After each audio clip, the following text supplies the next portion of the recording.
नमस्ते दोस्तों, आज की महाभारत में आपका स्वागत है।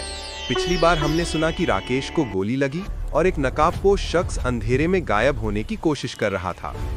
अब सच्चाई की तलाश में एक नया मोड़ आता है जो हमें उस गहरे राज की ओर ले जाएगा जहां से कोई वापस नहीं आता। तो चलिए रोमांच और रहस्य की डुबकी लगाते हैं। मुंबई की रात अब सिर्फ काली नहीं थी, वो खूनी थी। राकेश खून से लथपथ जीवन और मृत्यु के बीच झूल रहा था। कृष्ण उसकी सांसों की डोर को थामे उसे अंधेरी सड़कों पर दौड़ा रहा था। हर पल, हर सेकंड एक सदी जैसा लग रहा था। नेहा, राकेश को गोली लगी है। वो बेहोश है, लेकिन सांसें अभी चल रही हैं। एम्बुलेंस में है, हम बस पहुंचने वाले हैं। तुम जल्दी आओ। और अर्जुन उस नकाबपोश का पीछा कर रहा है। उसे पकड़ना होगा किसी भी कीमत पर। क्या कह रहे हो? राकेश को गोली? पर ये सब हुआ कैसे? तुम और अर्जुन, तुम दोनों ठीक तो हो? मैं अभी पहुंचती हूँ, लेकिन मेरा दिल कह रहा है ये कोई मामूली वारदात नहीं। ये साजिश बहुत गहरी और खतरनाक लग रही है। तू मुझसे बच नहीं सकता। मैं तेरे पीछे हूँ और आज तुम मेरे हाथों से नहीं निकलेगा। रुक जा, वरना तेरी हालत राकेश से भी बदतर कर दूंगा। छोड़ो मुझे। तुम क्या कर रहे हो? मैंने कुछ नहीं किया। मैं तुम्हें कुछ बस करो। मुझे तो सिर्फ पैसे दिए गए थे। मेरा इससे कोई लेने देना नहीं है। ये लो राकेश की फोटो। उसे मारने के लिए दी गई थी। मेरा काम बस इतना ही था। अब मुझे जाने दो, प्लीज जाने दो। पैसे किसने दिए? बोल, वरना तेरी ये नकाब आज ही उतर जाएगी और उसके पीछे का चेहरा भी सबके सामने होगा। ये फोटो रख, लेकिन तू भाग नहीं पाएगा। तुझे पुलिस को सौंपूंगा, फिर सच अपने आप सामने आएगा। अर्जुन ने उस नकाबपोश को धर दबोचा और पुलिस के हवाले कर दिया। लेकिन इंस्पेक्टर शिंदे फिर से अर्जुन पर गुस्सा होकर उस नकाबपोश को लेकर चला गया। इधर अस्पताल में राकेश को भर्ती तो कर लिया गया था, मगर वो अब भी मौत और जिंदगी के बीच फंसा हुआ बेहोश पड़ा था। डॉक्टर, प्लीज राकेश को बचा लीजिए। उसका होश में आना बहुत जरूरी है। हम पूरी कोशिश कर रहे हैं। कृष्ण, तुम ठीक हो? अर्जुन कहाँ है? क्या वो ठीक है? नेहा, तुम आ गई, शुक्र है। राकेश को गोली लगी है और उसे ऑपरेशन थिएटर ले जा रहे हैं। अर्जुन, कहाँ हो? क्या उस नकाबपोश को पकड़ा? हाँ कृष्णा, पकड़ा गया। मैंने उसे इंस्पेक्टर शिंदे के हवाले कर दिया है। वो नकाबपोश अब सीधे पुलिस के पास है। अच्छा किया अर्जुन, बहुत अच्छा किया। नेहा, ये रही रवि की वकील। तुम पुलिस से बात कर लो, मैं तुम्हारे साथ हूं। इंस्पेक्टर शिंदे, मैं नेहा हूँ।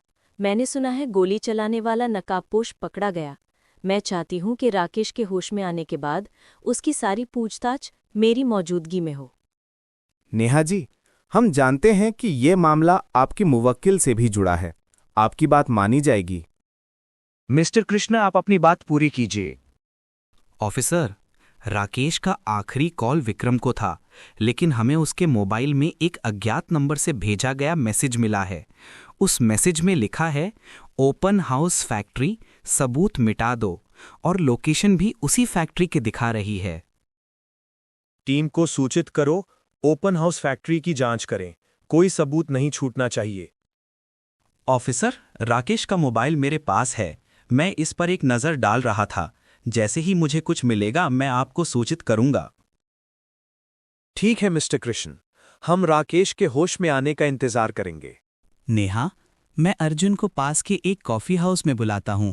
तुम अभी राकेश के परिवार वालों के आने का इंतजार करो। ठीक है कृष्ण, पर सावधान रहना। ये मामला जितना दिख रहा है उससे कहीं ज्यादा गहरा मुझे लग रहा है।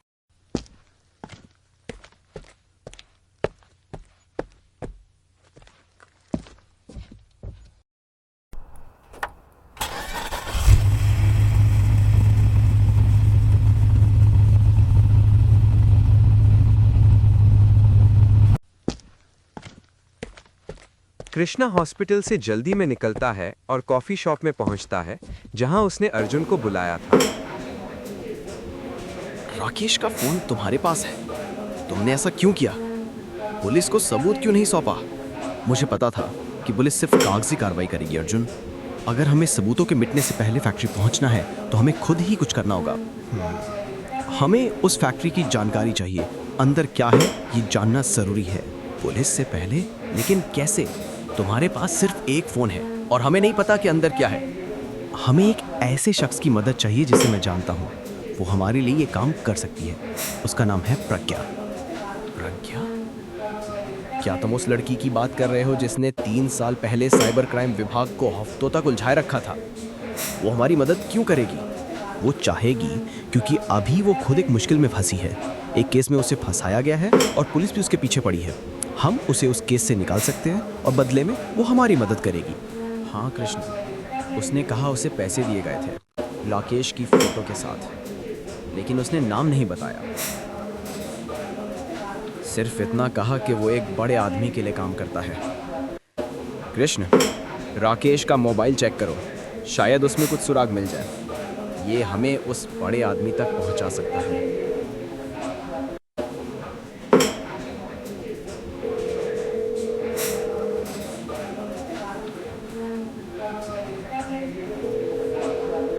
प्रज्ञा, मैं कृष्ण बोल रहा हूँ। कृष्ण, कहाँ से नंबर मिला? अगर पुलिस हो तो बात मत करो। मैं पुलिस नहीं हूँ।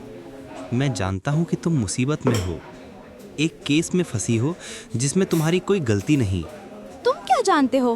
कौन हो तुम और तुम्हें ये सब कैसे पता? मैं तुम्हें इस केस से बाहर निकाल सकता हूँ हमेशा के लिए, और बदले में तुम्हें मेरी एक मदद करनी होगी। मदद? कैसी मदद? मुझे एक शैडोटेक फैक्ट्री की सारी जानकारी चाहिए, उसकी सिक्योरिटी, सर्वर, सब कुछ। तुम पागल हो गए हो।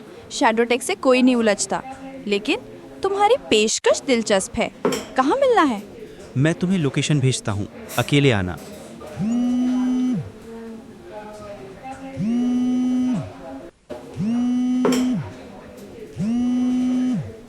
हेलो।